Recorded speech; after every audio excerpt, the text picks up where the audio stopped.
El despertador consciente. Capítulo 35. ¿Qué sentido tiene la reencarnación?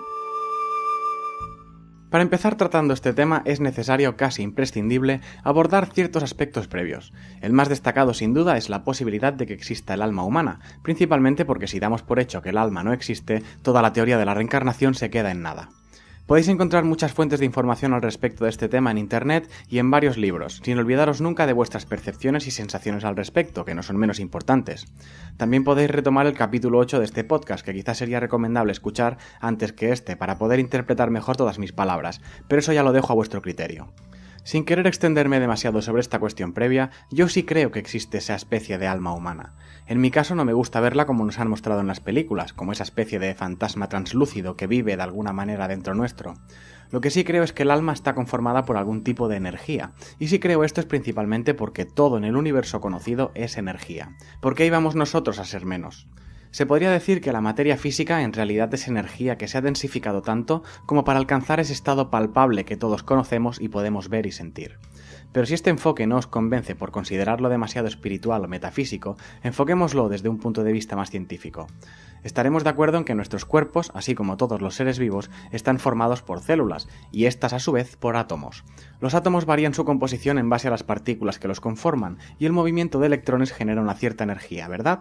Pues en esencia creo que esto nos demuestra de alguna manera que aunque no queramos creer en nada esotérico o metafísico, es innegable que somos energía de algún modo, aunque sea a un nivel molecular. Quizás lo que más cueste creer es que esa energía de la que hablo pueda mantener algún tipo de rasgo de personalidad o memoria que se identifique y se relacione con nuestro ser. En este punto, como siempre digo, no os voy a intentar convencer de nada, y sois muy libres de creer y opinar al respecto lo que os plazca. De aquí en adelante hablaré del concepto de la reencarnación, en la que yo sí creo, y daré los argumentos que me llevan hacia esa creencia. Os invito a que los escuchéis porque quizás os puedan llevar a entender todo este asunto de otra manera, pero si no os interesan este tipo de cuestiones, os podéis saltar este capítulo tranquilamente y aquí no ha pasado nada. Bien, partamos de la base de que todo ser humano tiene un alma, un espíritu o una energía. Del mismo modo que también tiene algún tipo de energía todo ser vivo, animal, vegetal y me atrevería a decir que hasta mineral, pero no compliquemos más este asunto y centrémonos en lo que nos atañe, los humanos. Esta energía no es solo funcional o relevante en el momento de morir, yo creo que es una parte inherente a nuestro ser, íntimamente ligada con nuestra consciencia y que nos afecta mucho más de lo que nos imaginamos, incluso a nivel físico. Hay disciplinas como el Reiki o cierto tipo de meditaciones que intentan trabajar desde ese campo de afectación de nuestro cuerpo, pero de ello hablaré en particular más adelante porque es un tema que me apasiona y creo que merece un capítulo aparte. La cuestión es que, como siempre digo, nuestra existencia se divide en varios cuerpos, así un poco entre comillas. El cuerpo físico, que todos conocemos y nadie niega, el cuerpo mental o la mente, que hoy en día nadie pone en duda, pero siglos atrás incluso se veía con cierto escepticismo, y el cuerpo espiritual o etérico, lo que vendría a ser nuestra alma o energía. Esos tres cuerpos se afectan entre sí de varias maneras, y hay teorías que incluso hablan de más cuerpos a niveles más sutiles o menos densos, pero insisto en no complicar más el tema, quedémonos con estos tres por ahora. Para no dilatar más esto, vamos a la idea ampliamente extendida de que al morir lo que perece es nuestro cuerpo físico, y parece que por extensión también el cuerpo mental, pero es algo que tampoco tengo demasiado claro. Llegando así al punto crítico de todo este asunto, cuando morimos, ¿qué ocurre con nuestro espíritu o energía? Existen múltiples teorías al respecto, la mayoría popularizadas por las diferentes religiones, así como el concepto escéptico absoluto en que se defiende que morimos y se acabó todo, un punto de vista tan lícito y viable por la imposibilidad de demostración como cualquier otro propuesto por cualquier teólogo. Las religiones occidentales siempre han insistido mucho en el hecho de que al morir seremos juzgados y que nuestros actos en vida serán los que determinen nuestro devenir en el más allá. Insisto siempre en el respeto a toda religión y credo, pero para ser sinceros, ya sea castigo y tortura en el infierno, así como paz y tranquilidad en el paraíso, para toda la eternidad en ambos casos, y repito, para toda la eternidad, a mí no me acaba de encajar. Es decir, bajo estos preceptos de infierno y paraíso, estamos dando por hecho que cada ser que nace vivirá únicamente una vida, y tendrá un alma totalmente nueva que recibirá su juicio al morir. Esta idea me resulta un poco histriónica, por una sencilla razón. ¿En qué momento empezó a funcionar este sistema? Quiero decir, ¿los cromañones y neandertales también pasaron por este proceso, o todo esto empezó a funcionar desde la llegada de Jesucristo o Mahoma a la Tierra? Repito que no aspiro a faltar el respeto a nadie, pero incluso si contamos solo los 2 últimos milenios, me resulta divertido imaginarme la cantidad de almas que debe haber en el paraíso, pero mucho más todavía el número de almas condenadas que debe haber en el infierno. Hablando claro, si esto es cierto, que tampoco estoy diciendo que no pueda serlo, pero si lo es, deben tener un overbooking considerable en ambos lados, como para morirte y querer encontrarte con tus seres queridos fallecidos entre tantísimas almas. Y todavía le puedo dar otra vuelta de rosca a la idea. Ahora mismo en todo el planeta se calcula que hay unos 7.000 millones de seres humanos, con su supuesta alma cada uno. Si por lo que sea llega el apocalipsis y el planeta acaba destruido, creo que en el infierno y en el paraíso van a tener que hacer unas cuantas horas extras para poder juzgarnos y enviarnos a todos a donde tengamos que ir, suponiendo que lleven el trabajo al día, porque hay que pensar que llevan milenios aceptando a millones y millones de seres humanos desde el principio de los tiempos. Evidentemente, un defensor de cualquier religión que sostenga este tipo de teorías te dirá que las almas no ocupan espacio físico y que no existen problemas de alojamiento, porque en el seno de Dios, Alá o Yahvé, hay sitio para todos. Pero por otro lado, ¿no os parece un desperdicio tremendo? Parece que se hagan las almas como si fuesen pañuelos desechables, energías de usar y tirar. Y esto todavía nos lleva a la pregunta más intrigante. Si las almas son energía, y hemos entendido que la energía ni se crea ni se destruye, sino que solo se transforma, ¿quién y cómo fabrica las almas nuevas para los niños que van naciendo? Por este motivo y por muchos otros me resultan más creíbles, incluso más eficientes y casi más ecológicas, las teorías y principios que sostienen la mayoría de religiones orientales, como el hinduismo o el budismo. Aquí ya podemos empezar a hablar de reencarnación en todo su esplendor y como todos la conocemos, pero tampoco os penséis que estas dos religiones mayoritarias son las únicas en defender teorías de este estilo. Encontramos referencias al renacer de las almas en cuerpos nuevos en las mitologías celtas, amerindias, incluso grandes filósofos griegos como Pitágoras y Platón mencionan este fenómeno bajo el nombre de transmigración del alma. Pero de todas ellas, quizás la que más me convence es la reencarnación explicada por el budismo. Si os resulta curioso, os recomiendo que investiguéis sobre este tema para descubrir las diferentes maneras de entender y afrontar la reencarnación en las diferentes religiones y culturas del mundo, incluso a nivel histórico ancestral, porque es realmente muy interesante. Pero bueno, a lo que voy. Sin ser un gran experto en budismo, ni mucho menos practicante, lo que nos cuentan es que las almas o energías renacen una y otra vez como diferentes formas de vida para poder experimentar y purificarse espiritualmente. Quizás el concepto más adecuado sería para evolucionar, intentando tener una esencia cada vez más limpia hasta llegar a alcanzar lo que ellos llaman el nirvana o la iluminación. Llegados a este punto es inevitable mencionar el concepto del karma. Según el budismo, el karma vendría a ser la ley de causa y efecto espiritual que nos afecta a todos por igual. Algo así como una especie de sistema de puntuación en que a mejores y más bondadosas acciones en vida, más karma positivo acumularás, así como las malas acciones y los actos viles generarán karma negativo. Una vez muertos, en base al cómputo final de karma que tengamos, volveremos a la vida reencarnando en un nuevo ser, cuyas condiciones de vida y nivel de elevación espiritual dependerán de lo acumulado en la vida anterior. Muchas personas no se sienten cómodas con este sistema porque no les parece justo que el que comete el acto perverso pueda quedarse sin castigo en su vida actual y tal vez tengan parte de razón. Pero eso solo nos lo parece porque estamos demasiado acostumbrados a la acción-reacción instantánea y a que nuestros actos sean juzgados siempre de forma externa por otra persona. Es decir, si un hombre comete un robo, en base a nuestra ética estaremos de acuerdo en que esa acción merece ser reprobada por todos y recibir un castigo ejemplar, ¿verdad? Permitidme un ejemplo para ilustrar por qué creo que verlo así es un error. A nuestros hijos intentamos siempre educarlos de la mejor manera posible y cuando llevan a cabo un acto que no deberían haber hecho, se lo recriminamos y los castigamos al momento. Pongamos por caso que hemos descubierto que nuestro hijo ha copiado en un examen, hecho que juzgamos como una mala obra que merece un castigo ejemplar. Ese niño acaba entendiendo que hay cosas que es mejor no hacer si no quiere ser castigado, lo que puede llevarle a no repetir el acto en sí. ¿Pero por qué motivo realmente creéis que no lo volverá a hacer? ¿Porque ha entendido que es algo que no es correcto o porque ha aprendido que si lo hace será castigado? Lo que nos lleva a la pregunta definitiva. Si ese niño encuentra una manera de realizar ese mismo acto sin ser descubierto, evadiendo así el castigo, ¿creéis que lo volverá a hacer? Si tanto nos preocupa educar bien a nuestros hijos, quizás lo que debería centrar nuestra atención tendría que ser que entendieran que hay cosas que no hay que hacer porque no son correctas y porque eso al final es más perjudicial para ellos mismos que para los demás. Dicho de otro modo, que sean ellos los que realmente no quieran volver a repetir un acto negativo o poco ético indistintamente del castigo que pueda acarrear. Si esperamos que el castigo sea lo que frene sus ansias de repetir el acto, no estamos haciendo que aprenda la lección, simplemente estamos coartando su libre albedrío en base a una amenaza, y de hecho le estaremos empujando a buscar maneras de repetirlo pero sin ser descubierto. Y por eso hoy en día tenemos los juzgados llenos de políticos corruptos, porque no existe en ellos un sistema ético y de valores que les lleve a no querer delinquir, sino que su objetivo es hacerlo sin que les pillen, porque vivimos en un sistema que solo condena y castiga el ser descubierto, no la acción delictiva en sí misma. A eso me refiero con que el sistema de reencarnación es más justo de lo que pueda parecer. Yo lo veo como que te dejan toda la vida para que puedas tomar tus propias decisiones y para que te equivoques, porque no hay mejor profesor que el error, y que de esos errores acabes extrayendo las lecciones y aprendizajes que consideres oportunos. Por ese motivo, el budismo, con todas estas teorías, no propone un castigo inmediato, porque lo que se busca es que seamos nosotros mismos los que entendamos que hay cosas que no hay que hacer, o mejor dicho, que no queramos hacer. Del mismo modo, aunque en sentido inverso, con lo que ocurre con las buenas obras, que esperamos que tengan una recompensa instantánea también, pero si te acostumbras a que cada acto bondadoso tenga una recompensa concreta, al final el único motivo para realizar buenas obras es el premio, y puedes dejar de hacerlas si en algún momento resulta que los premios se acaban. Pensado fríamente, así es como educamos a los perros, a base de premios y recompensas, pero deja de darle esos premios a tu mascota durante un mes y probablemente el perro dejará de hacerte caso. En ese sentido, el budismo, o al menos la teoría de la reencarnación, es totalmente contraria a lo que propone el cristianismo y otras religiones similares.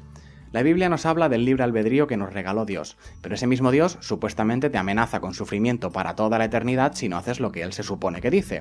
O mejor dicho, Dios no, sus portavoces, las diferentes iglesias y religiones que todos conocemos. Según esta postura, parece que ese Dios no quiere buenas personas conscientes de sus actos, solo quiere adeptos sumisos que no le contradigan, y si cumples las normas tendrás un premio, y si no, pues te comerás un castigo para toda la eternidad. Que esto lo he recalcado al principio, pero no es ninguna tontería. Pensad que según estas doctrinas, una vida de 40 años, por decir un número al azar, puede derivar en toda una eternidad de dolor y sufrimiento. Si esto fuese cierto, igual nos la estamos jugando mucho más de lo que creemos en nuestras vidas.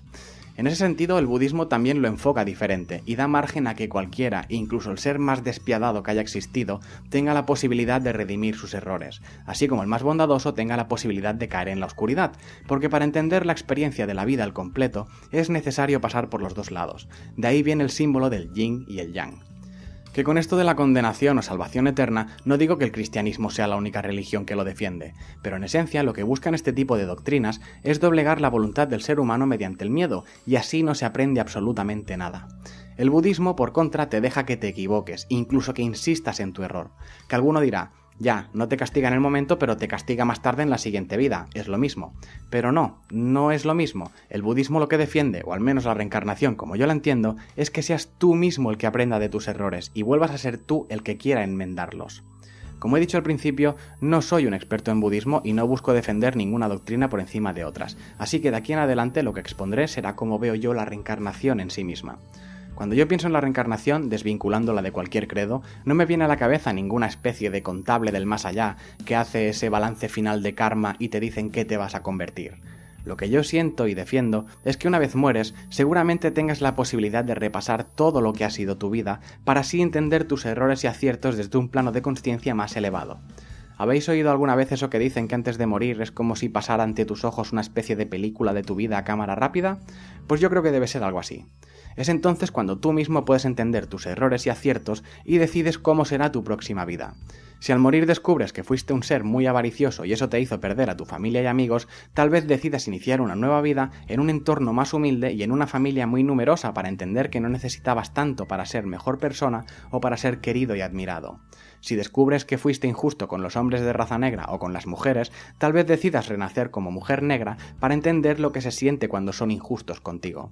Porque en esencia, para aprender y corregir nuestros errores, primero debemos ser capaces de entenderlos, y no hay mejor manera para ello que poniéndote en el lugar de la persona que ha sufrido. Mediante la reencarnación, lo que se consigue no es simplemente ponerse en el lugar del otro a un nivel empático, sino convertirte realmente en esa otra persona para poder experimentar la otra cara de la moneda. Que imagino que ahora la misma pregunta rondará por todas vuestras cabezas. Si en cada nueva reencarnación no te acuerdas de quién fuiste y lo que hiciste en la vida o vidas anteriores, ¿cómo puedes saber qué tienes que aprender realmente? Y sí, este puede parecer uno de los puntos flacos de esta teoría, pero para mí es el más brillante. A mi modo de ver, si te acordases de lo que hiciste en tu vida pasada, sería como hacer trampas, como si alguien te filtrase las preguntas del examen que tienes por hacer. Por lo tanto, solo te limitarías a prepararte para responder a esas únicas preguntas y podrías correr el riesgo de creer que solo tienes un objetivo concreto en esta vida, que sería superar los errores del anterior, lo que al final limitaría tus opciones de aprendizaje, porque en tu vida actual puedes superar aquellos errores pasados y cometer muchos otros diferentes, así como aprender cosas que de haber tenido el recuerdo de la vida anterior no hubieras acabado dedicándoles atención. Incluso podría existir un riesgo aún mayor, que os planteo con una pregunta. Si en estos momentos estuvierais llevando una vida triste y trágica, pero supierais con certeza que después de morir podréis volver a empezar, ¿qué haríais? La respuesta puede ser espeluznante, porque de hecho, aún sin saber si hay algo en el más allá o si la reencarnación es una realidad, ya hay gente que hoy en día se suicida. Imaginad cómo subirían esos números si se pudiera saber con certeza que hay un más allá y múltiples vidas posteriores. En eso pasa un poco como con los videojuegos. Cuando tú empiezas una partida en la inmensa mayoría de juegos, te informan del número de vidas de las que dispones. ¿Pero qué son realmente esas vidas? Oportunidades. ¿De qué? De equivocarte. Sabiendo que todavía te quedan varias vidas en un juego, puedes subir tranquilamente a un edificio muy alto y saltar, simplemente por ver qué pasa, o irte de cabeza contra el enemigo final aunque no estés preparado todavía, solo por probar suerte y de paso intentar averiguar sus puntos débiles. Pero si solo tuvieras una vida en ese juego y al perderla tuvieras que empezar absolutamente desde cero, ¿correrías ese tipo de riesgos? Supongo que por ese motivo a los seres humanos no se nos permite tener demasiado contacto con lo que consideramos el más allá. Es cierto que a pesar de eso hay mucha gente que parece que sí tiene esas capacidades, pero siendo realistas, ni siquiera en base a eso podemos estar al 100% seguros de que sea así. Solo lo sabremos con certeza cuando muramos, lo cual es aterrador y al mismo tiempo maravilloso. Y aún así, yo quiero creer en la reencarnación. Se pueden encontrar en internet varios casos y testimonios, especialmente de niños pequeños, que podrían confirmar de algún modo que esta teoría es cierta, y que hasta ponen un poco los pelos de punta, pero hoy ni los necesito. Tal vez los deje para un futuro capítulo si acaso.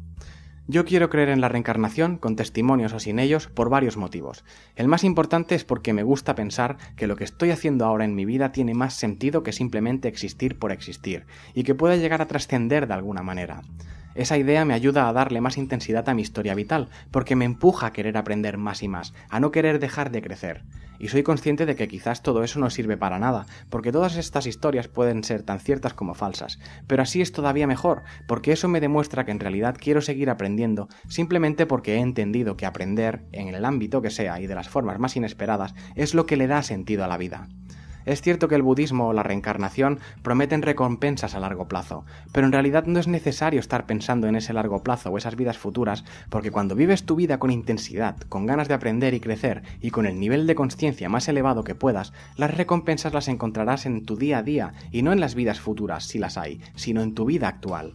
Mi planteamiento puede parecer que es un poco trampa, porque defiendo que ese sistema de reencarnación existe al mismo tiempo que vivo como si no fuera así, pero amigos, ahí es donde está la clave del asunto. Yo aprenderé todo lo que pueda por si llega el momento en que muero y todo esto que yo creo es cierto, pero si no lo es, pues al menos habré vivido con ganas de aprender y no querer dejar de evolucionar nunca, lo que en última instancia estoy convencido de que me hará ser mejor persona, en el más allá, pero sobre todo aquí y ahora. Se podría decir que esto es llevar el concepto del carpe diem a un nivel diferente.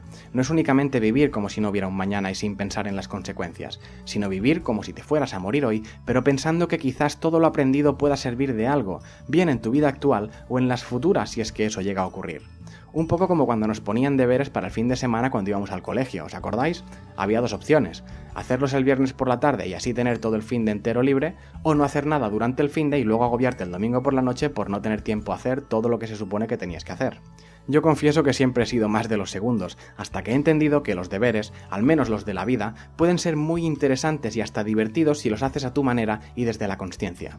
Seguro que no faltará gente que diga que la teoría de la reencarnación acaba llevando a la resignación y el desánimo en la vida de aquellos que creen en ella, porque si naces pobre, por poner un ejemplo, es más fácil esperar a morir a ver si hay más suerte en la próxima vida que luchar en esta, y pueden tener parte de razón, pero al final todo se reduce a entender que tengas la situación que tengas en tu vida, la vida es un regalo y hay que vivirla y luchar por lo que queremos, sabiendo que uno puede aprender de todo si así realmente lo desea.